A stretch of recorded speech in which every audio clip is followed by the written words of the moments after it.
everybody, and welcome to my first ever episode of Interstellar Happenings, where I soon hope to become your source for universal news. So hit that subscribe button and step inside my journey to uncover the truth behind our existence, UFOs, mysteries, and the paranormal.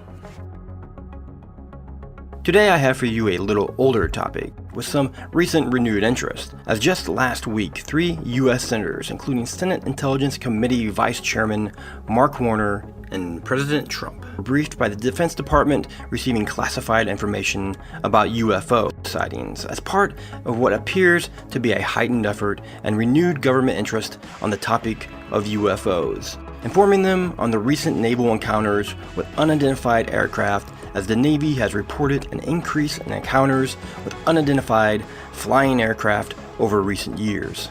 As you know, the information passed and what transpires during these Pentagon secret sessions is highly classified. But Rachel Cohen, the spokesperson for Senator Warner, who was involved in the meetings, explained Warner's intrigue and request for more intel seeking to examine safety concerns surrounding these unexplained interferences our naval pilots are facing in the air that has led the Navy to revise its procedures for personal reporting on unusual aircraft sightings. Well, I think some of the press reports are accurate. I think people are taking this issue much more seriously, and I'm not going to get into any of the contents of the briefing. It was a classified briefing, but what I think one of the key takeaways I'd have is that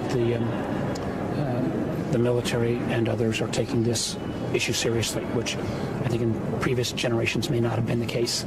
Of course, we would expect the released footage of one sighting, the Nimitz encounter, to be discussed in these meetings, where in 2004, 2 F/A-18F Super Hornets from the aircraft carrier USS Nimitz were flying 100 miles off the coast of San Diego, when the nearby Navy-guided missile carrier USS Princeton informed them of the 2 fast-moving unknown objects, which the pilots later flew in to investigate. As part of the report, a larger underwater object that was much larger than a submarine and was described along with another second wingless white and oblong object described by one pilot as a tic-tac that was observed and recorded hovering 50 feet over the ocean's surface and moved erratically in different directions. Here is infrared video of that encounter. Dude, there's a on, bro. There's a whole fleet of them. Look on the ASA. My gosh. They're all going against the wind. The wind's 120 knots from the west. Look at that thing, dude.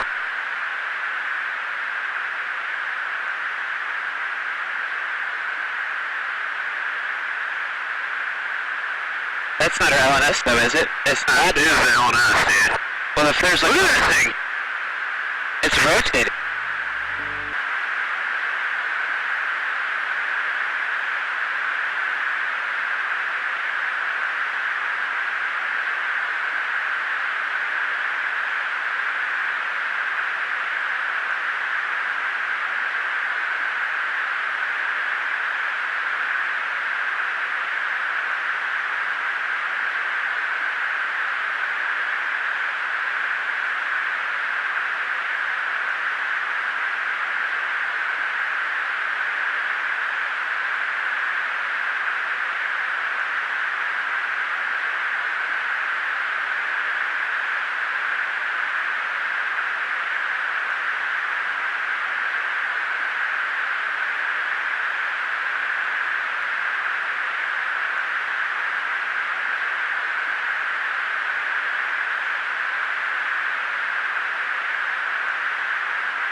There's also the more recently released encounter with a U.S. Navy F/A-18 fighter jet in late 2014, when a Super Hornet pilot had an almost near collision with one of these objects.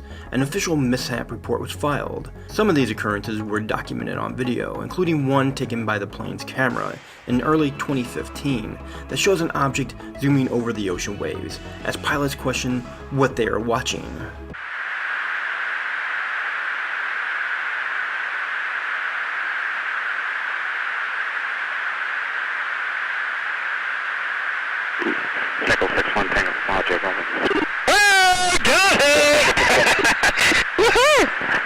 There's troubleshooting as soon as I get. Did you box moving target? No, I took an auto track. Oh, okay. Oh my gosh, dude. Wow, look at it fly! These strange objects reportedly appeared almost daily from the summer of 2014 to March 2015, high in the skies over the East Coast, as described by Navy pilots in reports to their superiors that these unknown flying objects had no visible wings or infrared exhaust plumes, but they could easily reach heights of 30,000 feet at hypersonic speeds. We get out to the spot where they tell us it's at. We start looking around, and both airplanes see a disturbance in the water and a white 40-foot long tic-tac shaped object just hovering above the water, going forward, back, left, right. There's no rotor wash, there's no wings, nothing. So as we drive around in a clockwise flow, we get to about the 9 o'clock position, and I said, well, I'm going to go down and check it out, and the other jet is going to stay high. So as we go down, when we get to the 12 o'clock position, it starts to mirror us. So it's in a clockwise flow, and it's on the opposite side of the circle from us. And we continue this. It's in a climb, we're in a descent, we're getting a great look at it. This whole thing takes about probably up to 5 minutes from the time we show up. I get over to the 8 o'clock position, it's at about the 2 o'clock position, and I decide I'm going to go and see what it is, and it's about 2,000 feet below me. And I cut across the circle, and as I get within about a half mile of it, it rapidly accelerates to the south in about 2 seconds and disappears. Lieutenant Ryan Graves, an FA-18 Super Hornet pilot and Navy 10-year veteran, reported his sightings to the Pentagon and Congress and had this to say about the incident. Keeping an aircraft in the air requires a significant amount of energy. With these speeds we observe, 12 hours in the air is 11 hours longer than we'd expect. The videos, along with observations by pilots and radar operators, appear to provide evidence of the existence of aircraft far superior to anything possessed by the United States or its allies, wrote Christopher Millan, a former defense official in the George W. Bush and Clinton administrations, who had this to say on Fox News. Do you believe the UFOs exist? We know that UFOs exist. This is not no longer an issue. The Navy itself has publicly acknowledged the fact that they exist, and Navy pilots, active duty pilots, have gone on the record in the New York Times acknowledging the fact that they exist. So the issue now is, why are they here? Where are they coming from? And what is the technology behind these devices that we're observing? Are there indications that these unidentified flying objects are doing things that this world is not capable of? There are indications, actually. The Nimitz incident, a famous example of this, which was well documented by multiple radars, multiple pilots in broad daylight. That vehicle demonstrated speeds in excess of 5,000 miles an hour. It was able to hover 50 feet above the ocean after descending from above 80,000 feet.